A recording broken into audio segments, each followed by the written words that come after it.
Okay, everybody, let's get this disclaimer stuff out of the way so I can get on with the video. I'm not a tax attorney. I'm not a tax advisor. I'm not licensed or anything like that. Everything here in this video is just my opinion, common sense, but just my opinion. So before you make any legal decisions or investment decisions or anything like that, go consult those professionals, because I'm just a guy who got out of debt and can teach you how to do that if you want to listen. But I'm not a professional licensed anything. I don't sell any kind of professional advice or licensed products or anything like that. I just look at common sense things to give you my opinion and go from there. Ooh, sons of mine. Well, everybody, now I'm going to talk to you all a little bit about mutual funds and ways of investing, different ways of protecting your money. A lot of people, younger kids especially, they watch these shows like Wall Street, the Wolf of Wall Street and Boiler Room and all these. Oh man, I can get rich in the stock market. All I gotta do is know how to time it. There's been people trying to do that since the stock market began. There's no time in the stock market. So let me tell you what you do. Instead of trying to put all your eggs in one basket, you do what they call a mutual fund. You diversify your money. That means you split a little bit up between a whole bunch of different stocks. And that's what you're doing when you buy into a mutual fund. Your mutual fund money each month, like I put in my savings, my RA and everything is a mutual funds.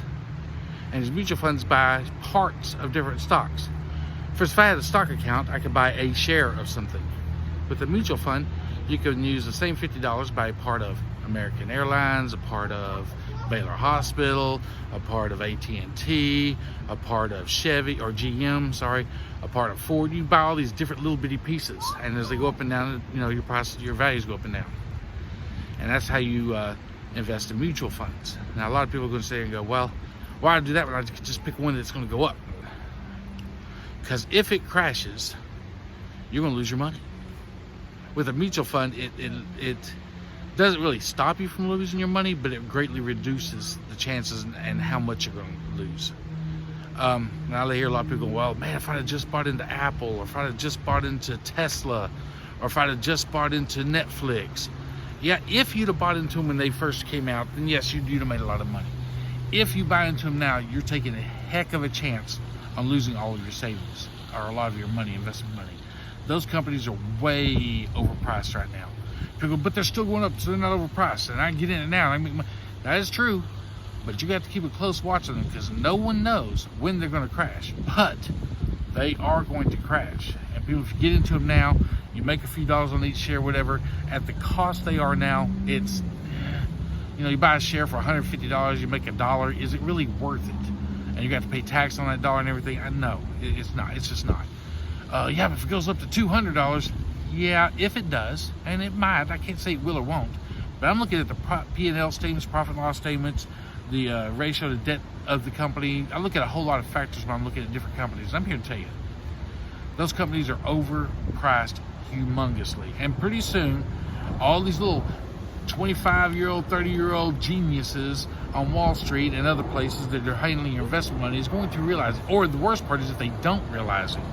And some of the older guys that are bought into these do realize it, which they already have.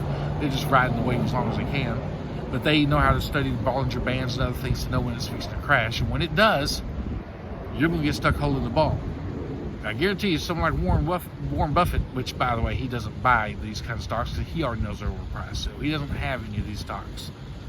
But when these big companies and these big corporations start dumping them because they know they're overpriced, they know they've gotten all they can get out of them, you're not going to be able to sell yours.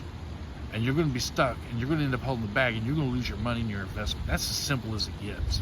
Well, that can happen with any stock. Yes, it can. It can happen with any stock. But stocks that are overpriced are going to, these analysts are going to figure it out. If they haven't already figured it out and already just figured out where to jump out at. You do not have that time. You do not have the ability. You do not have the equipment. You do not have the software to figure out like they do. You're just trying to ride a trend. And when that trend crashes, you're going to lose. I hate to say it that way. That's the way it's going to happen. Well, that could happen with any stock. Yes, it could. But the chances are, if you do your statements and you realize the company's profitable, the profit loss statements are right, their debt ratio isn't that huge. Woo! Got these planes coming over out here.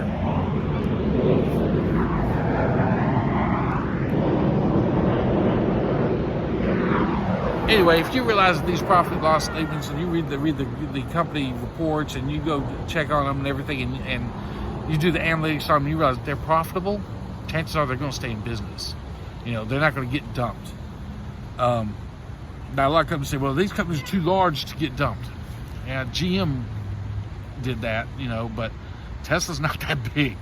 Apple's not that big. And Apple will take the hit. Apple will take the hit and come out okay. Netflix has got too much competition now. They used to be able to take the hit and be okay, but now they've got too many live streaming companies out here, so Netflix will be in trouble when they finally take their hit. Tesla, come on, people. If you think Elon Musk is a genius or something, you really need to take a closer look at this guy. He's just not. And when his company crashes, and when they keep finding out that he's borrowing money to keep stacking the stock up prices so high and everything, when this gets out and he starts getting widely known and people start dumping it, it's going to crash. It's going to crash hard. Tesla won't make it unless they get bought out by another company, which I think they should. I think one of these big companies should step in and buy them, because the technology of Tesla on electric cars is way beyond these other companies. They haven't spent the money trying to get the technology that Elon Musk spent with Tesla. But that's the point. The point is I'm trying to make is right now they're overpriced, and you need to be very careful. Invest in mutual funds. It's your best way of protecting yourself, diversifying yourself, your investments and everything. And in the long run, it's going to work out better for you. Now, can you get lucky and make some money, smooth money and quick money and some other stocks? Yeah, you could. But most don't. You know, and I'm not going to play the odds on that. I'm going to keep my money in a safe investment growth mutual funds, a couple of international funds, and you know, safe investments. I'm even diversifying my mutual funds. I'll put all my money to one mutual fund. I buy different. I got about 5 different mutual funds. I got a little bit in the Forex, and you know, it's just the way we do things. You know, bonds. I'm getting to the age now where I'm going to start pulling my money, put some in bonds, stocks and bonds, just to protect. It's still going to grow. It's going to grow a lot slower, but it's going to be protected because they're guaranteed by the government. So anyway, that's just some advice. So guys, go into mutual funds. Don't go into any mutual fund. We'll have more videos and more lessons. The Basement Millionaires Club will be putting out some stuff here pretty soon about ways to look at mutual funds and different ones to buy into. And I hope you listen to them. Those young guys are really doing a lot of homework studying. I mean, they play a lot. They have a lot of fun. They do videos on other things, but they take finances very seriously. Talk to you guys later. Have a good one.